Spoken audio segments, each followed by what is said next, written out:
اعوذ باللہ من الشیطان الرجیم، بسم اللہ الرحمن الرحیم، السلام علیکم۔ ہاں جی، ڈیورس کی بات ہو رہی تھی کہ ڈیورس کیسے دینی ہے۔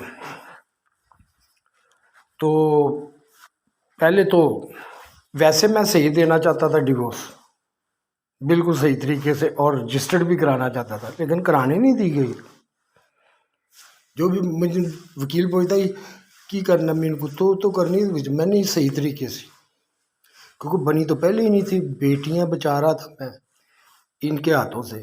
اب وہ ٹھیک ہے، دیکھ نہیں رہا ہے کیا ہوا ہے، یہ وجہ تھی کہ بچا رہا تھا، کیونکہ کوئی بھی نہیں چاہتا تھا کہ ان کی اچھی تربیت ہو۔ ریزن بیہائنڈ دا سین مجھے نہیں پتا، لیکن بڑی سخت مذمت کی گئی، بڑی سخت۔ یہ تھوڑا بہت جو ان کو عقل آئی ہے یا ان کو بتایا دین کا، تو یہ تو باپ ہے جو بتاتا رہا ہے، لوکی پاویں منہ ہی چڑھا دے سی بات چ، ٹھیک ہے۔ اب آپ کو کسی کا کتاب سے اچھی نہیں لگتی تو اس کا مطلب تو یہ تو نہیں ہے کہ آپ منہ چڑھائیں۔ ادب تو پھر بھی ضروری ہے کہ نہیں ضروری؟ ٹھیک ہے، آپ نہیں مانتی کتاب کو، آپ کو ساری چیزیں نہیں اچھی لگتی، تو اس کا مطلب یہ نہیں ہے کہ کوئی 4 گھنٹے 5 گھنٹے محنت کر کے آ کے تو آپ کو بتائے، بیٹیوں اپنی کو بتائے، تو بعد میں کر دیا جائے تو کیا رہ جاتا پلے۔ یہ چیزیں ایک دوسرے کے بلیفز کا رسپیکٹ کرنی چاہیے، اور بچوں سے محبت کرنی چاہیے، بچوں کے ساتھ مجبوری کے ساتھ نہیں رہنا چاہیے کہ جب بڑے ہو جائیں، جب مجھے اب کماؤ پتر ہو گئے ہیں تو اب میرے ہیں، چھوٹے ہیں تو رولے پھرے ہیں جتنے مرضی۔ تو یہ چیزیں میں دیکھتا ہوں گلیوں میں رول رہے ہوتے ہیں بال بچے، افسوس بھی ہوتا ہے، لیکن جب بڑے ہو جاتے ہیں پھر لڑائی شروع ہو جاتی ہے، میرا ہے، یہ میرا ہے، یہ میرے پیچھے چلے۔ یہ چیزیں ہیں نا جس کی وجہ سے ہمارا معاشرہ ایسے پیچھے رہ گیا ہے۔ اور دوسرا طلاق کا یہ ہے کہ آپ ایک مہینہ، پہلی طلاق ایک دیں، 1 مہینہ رکیں، پیریڈ آنے دیں، مینشن وہ جو پیریڈ ہوتا ہے اس کو ختم ہونے دیں، پھر ایک اور دیں، اگر اس کے درمیان شاید آپ کی آپس میں دوبارہ رجوع ہو جائے، جب نہیں ہوا تو پھر تیسری دے دیں، دوسری دے دیں، پھر شاید ہو جائے، پھر 1 مہینہ ہی تو یہ 3 مہینوں میں مکمل ہوتی ہے صحیح طریقے سے، اچھے طریقے سے، صحیح، یہ ہے سنت کا طریقہ۔ اس کے بعد پھر نہیں۔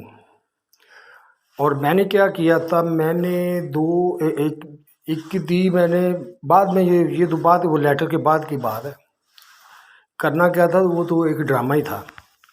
جس نے آنا تھا اس کو تو ویزا ہی نہیں دیا گیا تھا، وہ ابھی گل تھی، ڈاکٹر تھی، وہ بھی سارا یہ جو بھی عورت آتی ہے نا وہ پورا دیکھتی ہے، صبح شام، بندہ صحیح ہے کہ نہیں، پھر ہی آتے ہیں۔ یہ تو بعد میں پروپیگنڈا ہوا جب ان کے نقش قدم پہ نہیں چلے۔ وہ ابھی گل ٹھیک تھی، اس نے 2 دفعہ ویزا اپلائی کیا آنے کے لیے، اس کو ملا ہی نہیں۔ تو مجھے کہا گیا کہ تم نا صرف من کھلا لے لو، کھلا کی بات تھی یہ کہ کھلا میں دوبارہ نکاح ہو سکتا ہے۔ یہ ایک چکر چلا کے نا مجھ سے وہ لیٹر بنوایا گیا، اس میں بھی 1.5 لاکھ آیا، بنا کب وہ تو ایک انہوں نے ریکارڈ رکھا مجھے بدنام کرنے کے لیے۔ اتنی چیزیں ہوتی ہیں، ذرا تھوڑا اس کو ڈیپ سمجھیں، کہ میں نے اپنے لیے نہیں کیا، بچوں کا جو حال تھا نا، جو ہو رہا تھا مجھے پتہ ہے۔ اب میں بتا تو نہیں سکتا، اگر میں بتاؤں تو ہل جاؤں گا، آپ کے سامنے بیٹھ کے آپ بگاڑا جائے، دیکھ سکتے ہیں آپ، اور اوپر سے بولنے بھی نہ دیا جائے، میں بتاؤں کیا کیا ہوا میرے ساتھ، چھوڑ دیں برا۔ تو یہ ہے کہ آپ، دوسرا یہ ہے کہ ولیمہ ہے جو وہ تو کرنا چاہیے، لیکن جو بارات لے کے جاتے ہیں لڑکی کے گھر، تو جتنے بندے لے کے جا رہے ہیں ان کا خرچ دے کے آئیں تاکہ وہ پکائیں۔ یہ پہلے مجھے ان چیزوں کا نہیں پتہ تھا، اب پتہ چلا آہستہ آہستہ، اس وقت نہیں پتہ تھا، لیکن ویسے بھی میں نے بڑی سادہ طریقے سے شادی کی اپنی، سادہ طریقے سے، اور 5 وقت کا نمازی تھا میں، اور ظہر کی نماز 40-50 بندے تھے گئے ہوئے تھے نماز پڑھنے میرے ساتھ، اور سہاگ والی رات والے دن بھی میں نے جماعت کے ساتھ نماز پڑھی تھی، اور قاری صاحب کہتے تھے میں نے واحد بندہ دیکھا جو اس دن بھی جماعت کے ساتھ آیا۔ ان کو انہوں نے کہا یہ بے نماز ہے، نماز پڑھتا تھا نا، ٹارچر کیا جاتا تھا، ٹارچر کہاں سے ہوتا ہے؟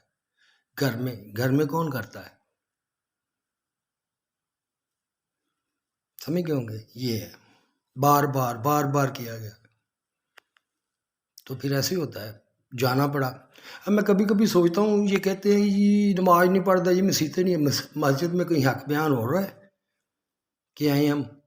دوسری بات ہے میں جب سارا چھوڑ چھاڑ کے آ گیا تھا، 5 وقت کا نمازی تھا، روزے بھی رکھتا تھا، سارا دن پڑھتا بھی تو کوئی عیب نہیں تھا، سگریٹ بھی چھوڑے ہوئے تھے، تو کیا میرے لیے دو وقت کا کھانا نہیں تھا آپ لوگوں کے پاس، مسلمانوں کے پاس؟ خاموش تھے نا سارے. میں جب جا رہا تھا نا جس دن، تو سارا دن میں روتا ہی رہا چھپ چھپ کے، کیونکہ مجھے پتا تھا کہ اب میں دور جا رہا ہوں، سفر میں مشکل ہو جائے گا میرے لیے. کچھ ماحول بھی ایسے ہی، کچھ دوست بھی ایسے ہوتے. بڑا رویا تھا، وہ جمعے والا دن تھا، بڑا رویا تھا میں. خیال آتا تھا، روتا تھا. میرا اللہ تعالیٰ، میں تو کہتا ہوں یا اللہ تو اتنا سارا کچھ کر سکتا ہے، یہ نہیں کر سکتا؟ یہ بھی کر دے. وہ کہتا ہے میں تیرے سے ناراض نہیں ہوں، میں نے تیرا بوجھ ہلکا کر دیا ہے جس نے تیری کمر جھکائی ہوئی تھی. اور جڑا نماز کا مطلب ہے کہ جو نماز پڑھتے ہیں اور زکوٰۃ دیتے ہیں، نماز پڑھنے سے پیسے ملتے ہیں آپ کو. جب بھی نماز کا مینشن آتا ساتھ میں زکوٰۃ آ جاتی. نماز پڑھنے سے پیسے ملتے ہیں آپ کو؟ اگر ملتے ہیں تو پھر ہی زکوٰۃ دیں گے نا. اس کا مطلب یہ ہے جو کام کرتے ہیں آنیسٹ طریقے سے، روزی کماتے ہیں اور زکوٰۃ دیتے ہیں. زکوٰۃ کا مطلب یہ ہے کہ جسم کی زکوٰۃ ہوتی ہے، محنت سے کرتے ہیں، اور دوسرا جو اس سے مال کماتے ہیں اس میں سے بھی شیئر کرتے ہیں. یہ ہے اس کا مطلب. امید ہے آپ سمجھ گئے ہوں گے.